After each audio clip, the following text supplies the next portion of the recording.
I had to restart this. I got some text messages in the middle of it, personal information popping up on screen. So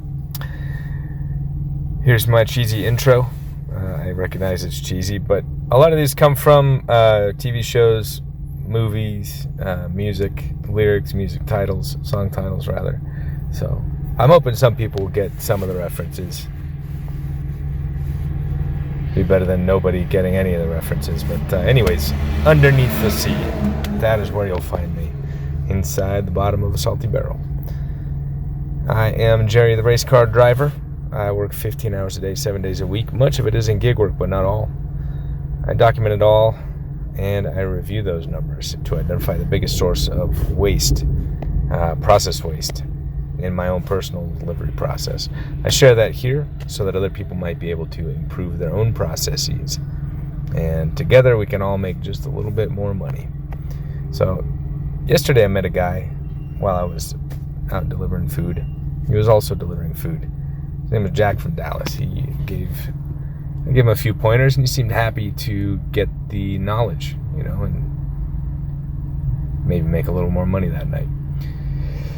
So it made me feel good to help him, and it motivated me a little more to keep coming back every day and putting another video on this channel, in spite of the fact that I might not be a very good presenter, in spite of the fact that my production quality doesn't exist.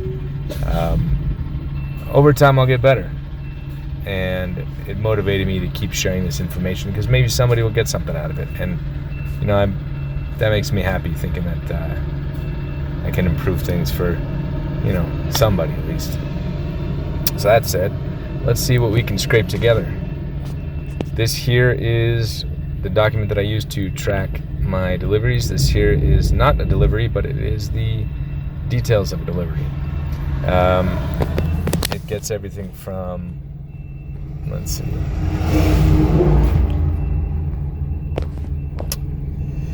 the restaurant, the platform, the start time and end time, and if I had any time where I had to wait for some reason, I document that to see if I'm waiting, what's causing that, and what might be the biggest problems that I ought to find solutions for.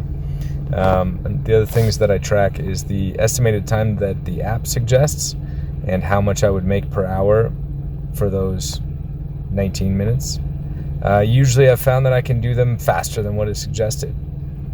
In this case, the app suggested 19 minutes. I did it in 14 minutes.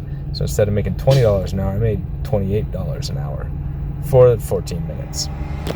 When you start getting order after order without any waiting in between, that's when you really start making, $28 an hour. Here's $30 an hour for an extended period of time, and you do pretty well. I've found that I can almost always do it faster than what they suggest. So the times that the app shows me, I know that those are reliable. I can do it at least that fast, if not faster. I used to not trust those numbers, but now that I'm tracking this information, I see that, hey, that number is reliable. I can probably do it better than that. So if the time they show would give me a good hourly wage for the period of that delivery, I know I can trust that most of the time, 95% of the time. So it's good to know that. I didn't trust those numbers before. Ooh, it's getting ready to storm out there, and my car ain't got no window. I might have to go hide under an overpass for a little while. All right, well, let's see. Let's go over the numbers. This up here is kind of like my overview. Oh, there's a truck going by. I hope that wasn't too loud for you. So this is kind of my overview, so we can see really, what conclusion can we draw from all these individual deliveries about the state of affairs. So here is the overview.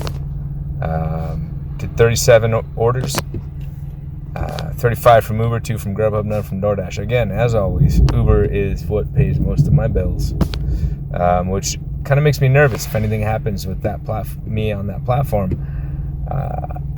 I don't know.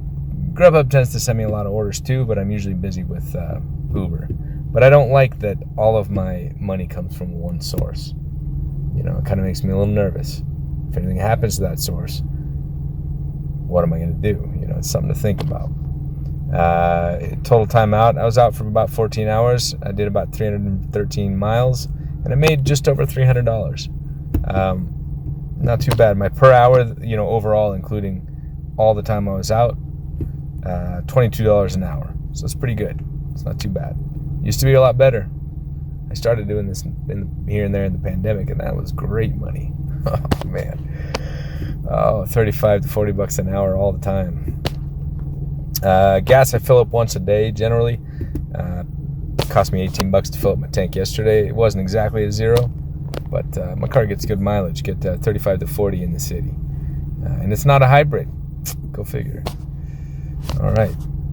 Here are the sources of waste. These are all the things that prevent me from making more money besides just getting paid more per offer. Total time out was $13.25. That's not right. Yeah, I guess it was. I guess I'm 52 instead of 25.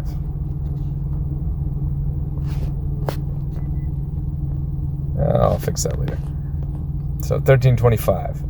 I only took about 3 minutes of breaks. Usually if I pack lunches that I can eat while I'm driving. It's things that I don't need a knife and a fork. I don't need, it's not a bowl of soup. Well, unless I put it in a thermos and I can drink it. I guess I could try that. But yeah, my lunches are things I can just reach into my bag and eat my lunch. So I don't take a lunch break. If I got to go to the bathroom, I'll tell you what, I'm pretty quick. I wash my hands before, I wash my hands after, and I can do it all in about 3 minutes. But, sometimes I'll use the restroom even if I don't feel like I really need to. Just if I have an order that's not ready, I take advantage of that so that I don't have to stop work at some other point and run to the restroom. I don't know if that's TMI, but just another little tidbit. Trolling, that's where I'm driving around waiting for an order. I don't like to stay in one place. If I'm in one place and I'm not getting orders, either there's no orders there or there's too many drivers there. So I'm constantly on the move. I never stop all day long.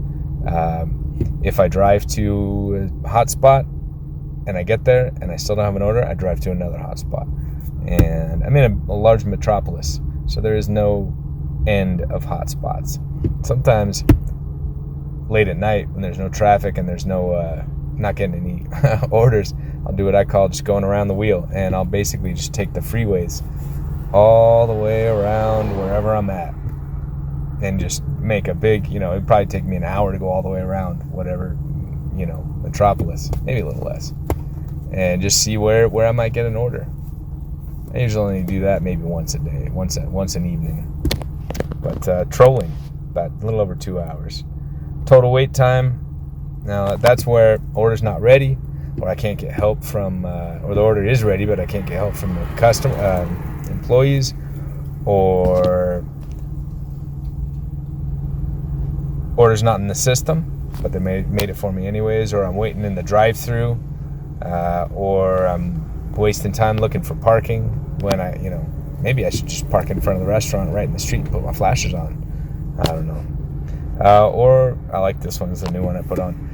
I get to the customer, I drop off their order, I get back to my car and realize I still got their drink in my car.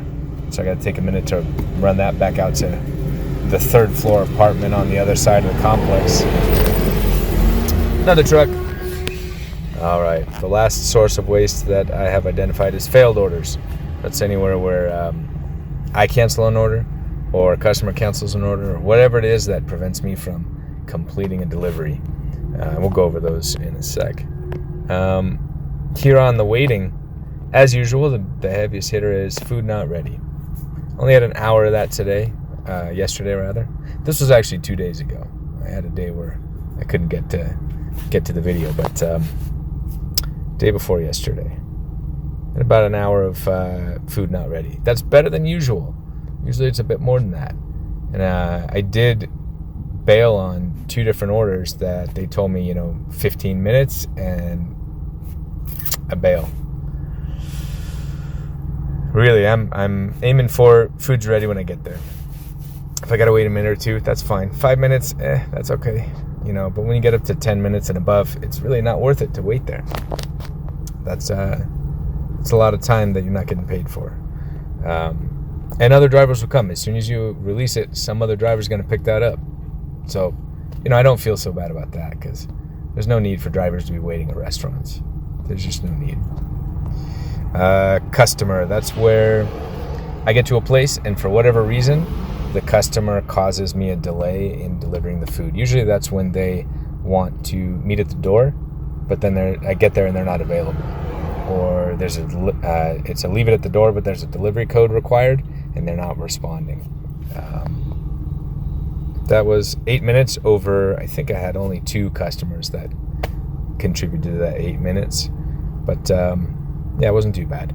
The biggest one was not ready, and that was about half as much time as just trolling around. Failed orders. Here I had, I only lost 17 minutes. It's really not that bad of over 3 orders. 2 of them were for excessive weight that I canceled. And I still lost 15 minutes between the 2 of them. But had I waited for those orders, it would have been a lot more, a lot more time. Probably an additional half an hour between the 2 of them. So the other one was a customer canceled order, just 2 minutes because it got canceled on the way to it. So I didn't lose much time there. Well, that's pretty much how it all breaks down in terms of the sources of waste.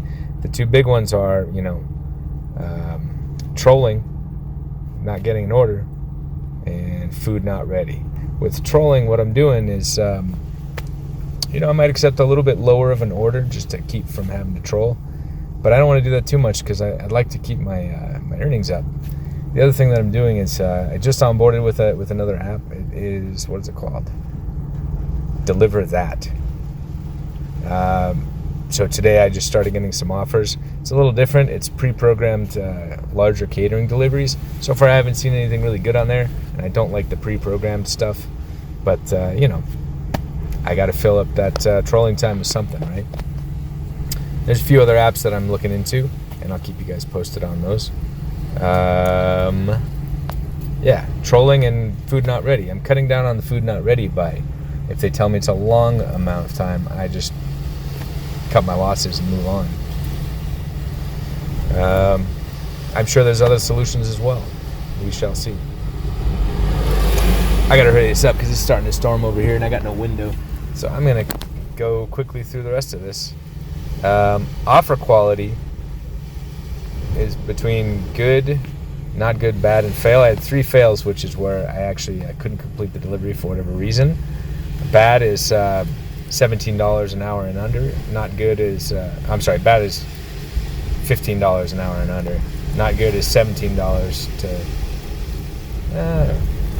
I'm sorry, this storm is distracting me. Most of my orders, the good ones, are $20 an hour and up. Most of them were like that yesterday, so that was pretty good. Here is the theoretical limit. And that's where I like to see if I could eliminate all the waste. And work for 15 hours, what would my day have looked like? Here is all the waste. About 4 hours of waste between trolling, waiting, and failed orders. If I cut that all out, I would have only had to work for 10 hours to make that $307. And I would have had a $30 an hour wage. Now, if I worked for the full 15 hours, I would have made $461. That's a big difference. How much is that, you ask? Well, I did look around. Where I'm at, you can buy $1 tacos at a Mexican restaurant, and they're pretty decent from what Yelp people say. It's 129 tacos. That's the difference between what we would have made at 15 hours, what we could have made if we'd worked 15 hours, and what we could have made working 15 hours with no waste. It's a $129 difference. It's almost 50% there. Those tacos are 200 calories each. If you bought 129 of them, that would give you 12 days of 2,000 calories. So how many tacos is that? That's 12 days of tacos. What about a home? How much home is that? Well, I'll tell you how I got this number. It's a $1.8 million home, and I'll tell you. Well, I work 7 days a week, so if I were to make an extra $129 a day, 7 days a week for the whole year, and I use that money on a with a first-time home buyer loan where I only have to put down 3.5%, I can buy a $1.8 million house with that money. That motivates me. Of course, I call this the theoretical limit. I'm never going to get to that theoretical limit, but I can get closer to it. And the closer I can get to it, the closer I can get to a $1.8 million house with that money. So I find that very motivating. I hope you guys do too. If you found anything of value here, go ahead and like and subscribe. I'm going to keep posting even though I have no views. I wonder how long it'll take to get my first view. All right. Well, hey, I got to get moving. It's going to rain me out here. I hope you guys have a good day, and I hope you guys make some money.